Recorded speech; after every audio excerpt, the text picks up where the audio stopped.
Bonjour tout le monde, aujourd'hui c'est la 5e vidéo dans cette formation de logiciel MS Project. Dans les 4 vidéos précédentes, on a travaillé sur 2 fonctionnalités d'MS Project. On a commencé par la planification et le pilotage du projet, et puis dans la vidéo précédente, on a vu les différents types de ressources. Après, on a vu comment affecter une ressource, et aussi on a vu comment utiliser le nivellement pour surmonter le problème de surutilisation d'une ressource. En ce qui concerne la vidéo d'aujourd'hui, on va travailler sur 3e fonctionnalité de logiciel MS Project, c'est la gestion du coût.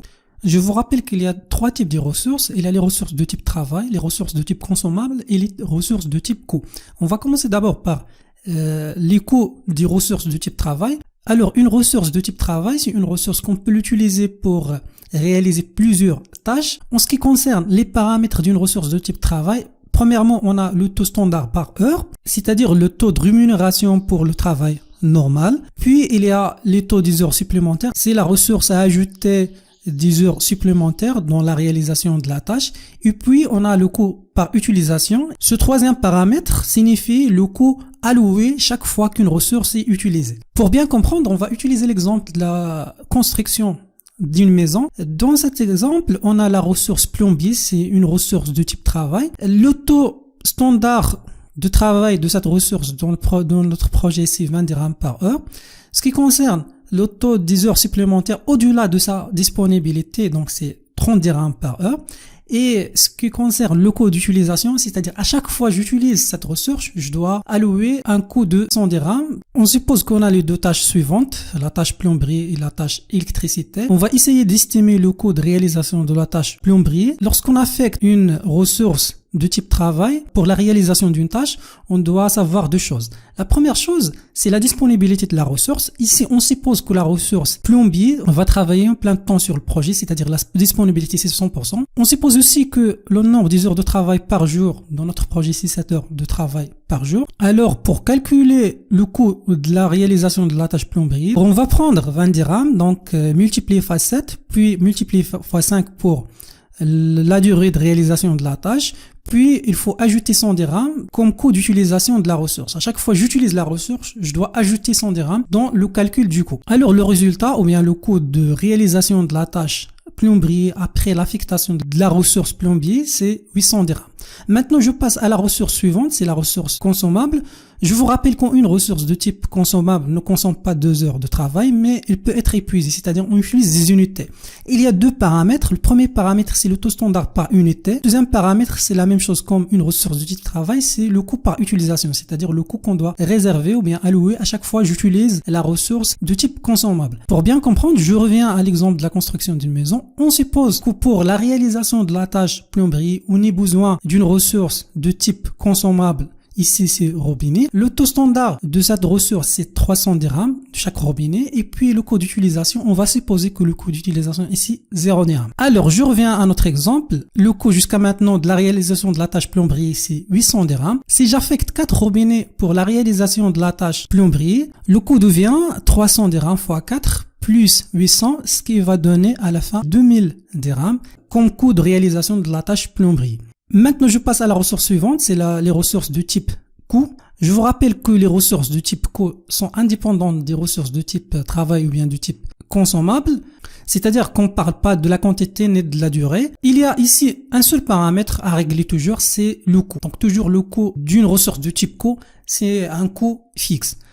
Je reviens à l'autre exemple toujours de la construction d'une maison. On suppose qu'on a la ressource de type coût suivante, c'est la ressource déplacement du plombier. On suppose que le coût de cette ressource, c'est 100 dirhams. Alors, je reviens à notre exemple. Le coût jusqu'à maintenant, c'est 2000 dirhams. Si j'affecte la ressource déplacement du plombier à la réalisation de la tâche plomberie, il faut alors ajouter 100 dirhams au coût du projet ou bien au coût de la tâche, ce qui va donner à la fin 2100 dirhams comme coût de réalisation de la tâche plomberie. Maintenant, je vais parler sur un autre coût. Lorsqu'on travaille avec MS Project, on peut déclarer du coût des ressources, c'est-à-dire du coût pour les ressources de type travail, les ressources de type consommable et aussi les ressources de type coût. MS Project nous donne aussi une autre possibilité, c'est de déclarer les coûts fixes. En ce qui concerne la définition d'un coût fixe, c'est un coût qui correspond à un coût forfaitaire associé à une tâche. Il est toujours indépendant des ressources et n'est pas influencé par le temps. Par exemple, le montant d'une activité sous-traitée. Je vais citer une petite remarque en ce qui concerne le coût fixe. La plupart des personnes qui utilisent MS Project dans la gestion du projet ne savent pas la différence entre le coût fixe, c'est-à-dire le coût qui est indépendant du ressource, et le coût d'une ressource de type coût. Pour bien comprendre, je reviens à notre exemple, la construction d'une maison. On suppose que la tâche électricité est sous-traitée, c'est-à-dire quand une autre entreprise sera chargée de l'installation électrique de la maison. Alors, pour assurer cette tâche, cette entreprise a fixé le coût de 3500 dirhams. Je reviens à notre exemple. Maintenant, la tâche électricité et se traiter, c'est-à-dire que notre entreprise va être chargée pour installer l'équipement électrique de la maison. Pour calculer le coût final des deux tâches, il faut ajouter 3500 dirhams au coût de la tâche précédente, ce qui va donner à la fin un coût final de 5600 dirhams pour la réalisation des deux tâches. Je vais maintenant passer à MS Project afin que vous puissiez comprendre comment déclarer les coûts des ressources et aussi comment déclarer un coût fixe d'une tâche.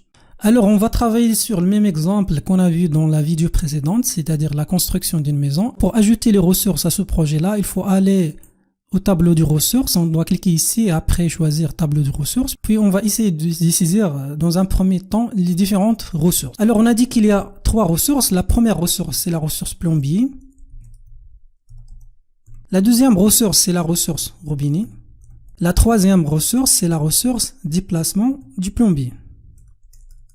Ce qui concerne la première ressource, on a dit que c'est une ressource de type travail, donc on va laisser le type par défaut. Puis ça c'est initial, donc P, puis le groupe on va laisser cette case vide. Ce qui concerne la capacité, on va laisser la capacité maximale, c'est-à-dire 100%. Maintenant on va définir le coût standard de la réalisation de la tâche, on a dit que c'est 20 dirhams.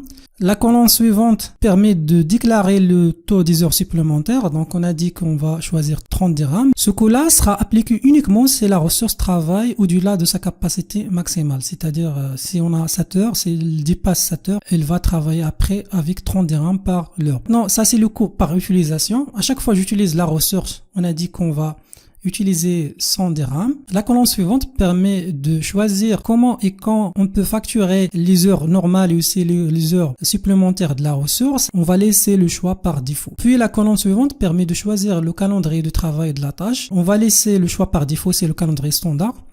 La deuxième ressource, c'est une ressource du type consommable. Alors on va choisir le deuxième type, c'est-à-dire consommable. Ce qui concerne l'étiquette, on va choisir par exemple R. C'est un robinet, 2 robinets, ainsi de suite. Maintenant, la capacité est désactivée. On parle pas de disponibilité de la ressource, on parle d'unité. Alors, il faut déclarer le taux standard de chaque unité. On a dit que chaque robinet nous coûte 300 dirhams. On va laisser les autres paramètres par défaut, spécialement le coût par utilisation et aussi l'allocation. Alors, la troisième ressource, c'est la ressource de type coût déplacement du plombier. On a dit que cette ressource-là, c'est du type coût. Lorsque je déclare une ressource comme une ressource de type coût, le tarif de cette ressource sera précisé au moment de l'affectation de la ressource de type coût. C'est-à-dire lorsque j'affecte la ressource déplacement du plombier à la tâche plomberie. Maintenant, je reviens à notre projet ou bien à un diagramme de Gantt. On va essayer d'affecter ces 3 ressources pour la réalisation de la tâche plombier. Alors, pour ajouter les 3 ressources, donc, on va utiliser la méthode suivante. On doit sélectionner la cellule de la colonne node ressources, puis il faut aller aux onglets de ressources. On clique sur affecter les ressources et puis on va choisir les 3 ressources. Premièrement, le plombier. Donc, on va affecter la ressource plombier. Lorsque j'affecte cette ressource, la disponibilité toujours c'est 100%, c'est-à-dire le travail plein de temps sur notre projet. Puis, la colonne suivante permet d'estimer le coût de cette ressource. Ici, on sait bien que la durée de réalisation de la tâche plomberie, c'est 5 jours. 5 fois 20 fois 7 heures de travail par jour, ça nous donne 700 dirhams. Puis, il faut ajouter 100 dirhams. C'est le coût d'utilisation de la ressource, ce qui donne à la fin 800 dirhams. Puis, on va choisir la ressource robinet. On va cliquer sur affecter. Maintenant, il faut préciser le nombre des robinets. On a dit qu'on va affecter 4 robinets. Voilà. Ça, c'est l'unité. Et automatiquement, MS Project va calculer le coût de cette ressource. 6200 dirhams. En ce qui concerne la troisième ressource, déplacement du plombier, c'est une ressource de type coût. Donc, on va cliquer sur affecter, puis il faut préciser le coût d'utilisation de cette ressource. On a dit que qu'il faut réserver 100 dirhams comme coût de déplacement du plombier. Ça, c'est pour l'affectation des ressources. Donc maintenant, ce qu'on a fait, c'est d'affecter les 3 ressources pour la réalisation de la tâche plombier. Ça, ce sont les 3 ressources, plombier, les 4 robinets et aussi le déplacement du plombier. Puis, pour afficher le coût de réalisation de cette tâche, il faut ajouter une autre colonne, c'est la colonne coût. Voilà. Cette colonne-là permet d'estimer le coût de réalisation de chaque tâche et aussi permet d'estimer le coût final du projet. Ça, ce qui concerne la tâche plombier. Vous pouvez faire de la même chose pour les autres tâches en choisissant les ressources et après vous pouvez affecter la ressource, préciser la disponibilité, préciser le nombre d'unités et aussi préciser le coût de chaque ressource de type coût. Maintenant, je passe aux coûts fixes. Je vous rappelle que les coûts fixes sont indépendants des coûts des ressources. Alors, on affecte les coûts fixes directement sur la tâche, c'est-à-dire on passe pas par les ressources. Pour ajouter les coûts fixes, il faut ajouter une autre colonne, c'est la colonne coûts fixes. Voilà. Après, on va déplacer cette colonne-là avant la colonne coût pour bien comprendre. On a dit que la tâche électricité est sous-traitée, alors on va passer directement à la colonne coût fixe et après ajouter le coût fixe de la tâche. On a dit que le coût fixe de cette tâche est 3500 dirhams. Après, je clique sur OK. Et voilà, ça c'est le coût fixe de la tâche. Alors, lorsque je déclare un coût fixe, ce coût-là sera additionné avec les coûts des ressources et va donner le coût final de la réalisation de la tâche. Puis, à partir de la tâche récapitulative du projet, la tâche construction d'une maison, nous pouvons avoir une idée sur le budget initial du projet, c'est 5600 dirhams. Et après, vous pouvez ajouter les autres coûts, que ce soit les coûts du type ressources ou bien les coûts fixes du projet, afin de déterminer le budget final du projet. Finalement, dans cette vidéo, que ce soit dans la partie pratique ou bien la partie théorique, on a travaillé sur la gestion du coût, que ce soit les coûts des ressources ou bien les coûts fixes.